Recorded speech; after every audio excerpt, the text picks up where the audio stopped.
ভারত এবং পাকিস্তানের বিতর্কিত সীমান্ত কাশ্মীরে আবারও মুখোমুখি হয়েছে ভারত এবং পাকিস্তানের সেনারা। এ নিয়ে পরপর 5 দিন দুই দেশের মধ্যে গুলির ঘটনা ঘটেছে। সোমবার 28 এপ্রিল রাতেও নিয়ন্ত্রণ রেখা লাইন অফ কন্ট্রোল LOC বরাবর দুই দেশের মধ্যে গুলি বিনিময় হয়েছে বলে জানিয়েছে ভারতীয় গণমাধ্যম NDTV। গত কয়েকদিন ধরেই লাইন অফ কন্ট্রোল সীমান্তে গুলি চলছে। 22 এপ্রিল কাশ্মীরের ভারত নিয়ন্ত্রিত অংশের পেহেলগামে সন্ত্রাসী হামলায় 26 জন পর্যটক নিহত হওয়ার পর সীমান্তে গুলি শুরু হয়। নতুন করে সোমবার যে গুলির ঘটনা ঘটেছে সেখানে কোনো হতাহতের খবর পাওয়া যায়নি। ভারতীয় সেনাবাহিনী দাবি করেছে পাকিস্তানি সেনারা যুদ্ধবিরতি চুক্তি লঙ্ঘন করে ছোট অস্ত্র দিয়ে গুলি চালিয়েছে। এর জবাবে ভারত সংযত ও কার্যকর প্রতিক্রিয়া দেখিয়েছে বলে জানিয়েছে। বাংলাদেশের প্রথম 5D AI ইনভার্টার যুক্ত সর্বোচ্চ বিদ্যুৎ সাশ্রয়ী যমুনা এয়ার কন্ডিশন।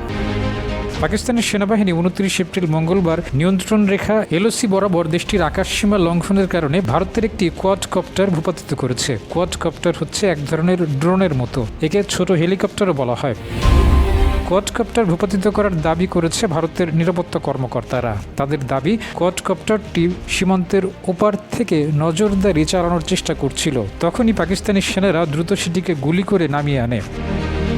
নিরাপত্তা কর্মকর্তারা দাবি করেছেন যথাসময়ে নেওয়া পদক্ষেপের ফলে ভারতের গুপ্তচর চেষ্টাকে ব্যর্থ করে দেওয়া সম্ভব হয়েছে। ভারতের পক্ষ থেকে দাবি করা হয়েছে পেহেলগামে হামলায় আন্তঃসীমান্ত সংশ্লিষ্টতা থাকতে পারে। অবশ্য এখন পর্যন্ত এ বিষয়ে কোনো নির্দিষ্ট প্রমাণ উপস্থাপন করেনি ভারত। পাকিস্তানের প্রধানমন্ত্রী শাহবাজ শরীফ হামলার প্রকৃত সত্য উদ্ঘাটনে একটি স্বাধীন তদন্তের দাবি জানিয়েছেন।